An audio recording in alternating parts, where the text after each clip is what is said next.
सोचिए, एक दिन अचानक एक कॉल आता है, सर, आपने ईएमआई मिस कर दी है।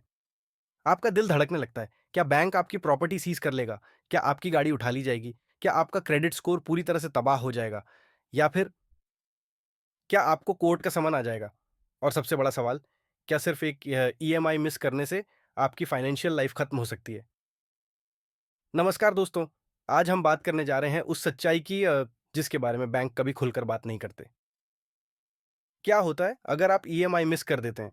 पूरी डिटेल में, असली डेटा के साथ, रियल केस स्टडीज़ के साथ, तो वीडियो को अंत तक ज़रूर देखना, 1 सेकंड भी मिस नहीं करना। चलिए सबसे पहले समझते हैं कि ईएमआई होती क्या है? ईएमआई यानी इक्वेटेड मंथली इंस्टॉलमेंट। हर महीने आपको एक तय रकम बैंक को देनी होती है, जो 2 हिस्सों में बटी होती है, प्रिंसिपल और इंटरेस्ट। उदाहरण के लिए, अगर आपने 10 लाख का लोन लिया है और ईएमआई बनती है 9,000, तो शुरुआत के कुछ सालों तक आप ब्याज ही भरते हैं।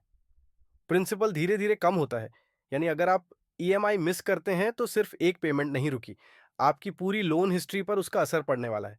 तो मान लीजिए आपने पहली बार ईएमआई मिस कर दी, सबसे पहले बैंक आपको कॉल करेगा, एसएमएस भेजेगा। कुछ बैंक 3 से 5 दिन का ग्रेस पीरियड भी देते हैं। लेकिन अगर आपने 30 दिन तक पेमेंट नहीं किया, तो आपकी क्रेडिट रिपोर्ट में यह डिफ़ॉल्ट के रूप में दर्ज हो जाता है और तभी से आपका सीबीआईएल स्कोर गिरना शुरू हो जाता है। एक ही ईएमआई मिस करने पर स्कोर 30 से 70 पॉइंट्स तक गिर सकता है और अगली बार जब आप पर्सनल लोन के लिए अप्लाई करेंगे, तो बैंक आपकी पुरानी गलती का हवाला देकर सीधे नो बोल देगा। अगर आपने दूसरी या तीसरी बार ईएमआई मिस की, तो अब मामला सीरियस हो जाता है। 30 दिन के बाद माइनर अलर्ट, 60 दिन के बाद मीडियम रिस्क, 90 दिन के बाद आपके लोन का टैग लग सकता है, एनपीए, नॉन परफॉर्मिंग एसेट। अब बैंक को लगता है कि आप लोन चुकाने वाले नहीं हैं। रिपीटेड कॉल्स, कलेक्शन टीम की विजिट्स, लीगल नोटिस, और अगर लोन होम या व्हीकल से जुड़ा है, तो बैंक आपकी प्रॉपर्टी या गाड़ी को सीज करने की प्रक्रिया शुरू कर सकता है। और हाँ, इस पूरी प्रोसेस में बैंक आपके ऊपर एक्स्ट्रा चार्जेस भी लगाता रहता है। लोन का टाइप भी बहुत मैटर करता है। पर्सनल लोन, यह अनसिक्योर्ड होता है, यानी बैंक के पास कोई जमानत नहीं होती। तो अगर आप डिफॉल्ट करते हैं, तो बैंक जल्दी एक्शन लेता है।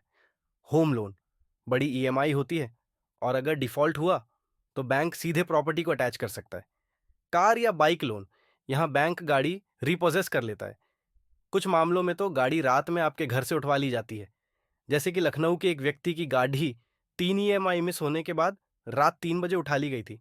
अब बात करते हैं उस चीज की जो सबसे ज्यादा साइलेंट बर्बाद होती है, क्रेडिट स्कोर। ईएमआई मिस होते ही स्कोर गिरता है और ये गिरावट आपकी लाइफ में बहुत सारी चीजों को रोक सकती है। नया लोन लेना मुश्किल, क्रेडिट कार्ड लिमिट घटाना, कुछ कंपनियों में नौकरी तक नहीं मिलती। प्रो टिप, हर महीने एक बार अपना सीबीआईएल फ्री में चेक करना शुरू करें, ये आपको ट्रैक में रखेगा। अब सवाल आता है, बैंक आपके खिलाफ क्या क्या कदम उठा सकता है? Reminder calls, penal charges, bounce fee, recovery agents, field visits, court notice. RBI की गाइडलाइंस कहती हैं कि रिकवरी एजेंट्स रात 7 बजे के बाद कॉल नहीं कर सकते। महिलाओं से रिकवरी के लिए महिला एजेंट होना जरूरी है, धमकी नहीं दे सकते। लेकिन रियल लाइफ में कई बार लोग डर और शर्मिंदगी के कारण गलत फैसले ले लेते हैं। अब बात करते हैं समाधान की। अगर ईएमआई मिस हो जाए तो क्या करें? सबसे पहले डरिए मत, बैंक को कॉल कीजिए और सिचुएशन बताइए, लोन रिस्ट्रक्चर का ऑप्शन मांगे, डिफर्ड ईएमआई की रिक्वेस्ट कीजिए, ऑटो डेबिट चालू करिए, शॉर्ट टर्म हेल्प दोस्तों से लीजिए और सबसे जरूरी, अपनी मासिक बजट प्लानिंग कीजिए।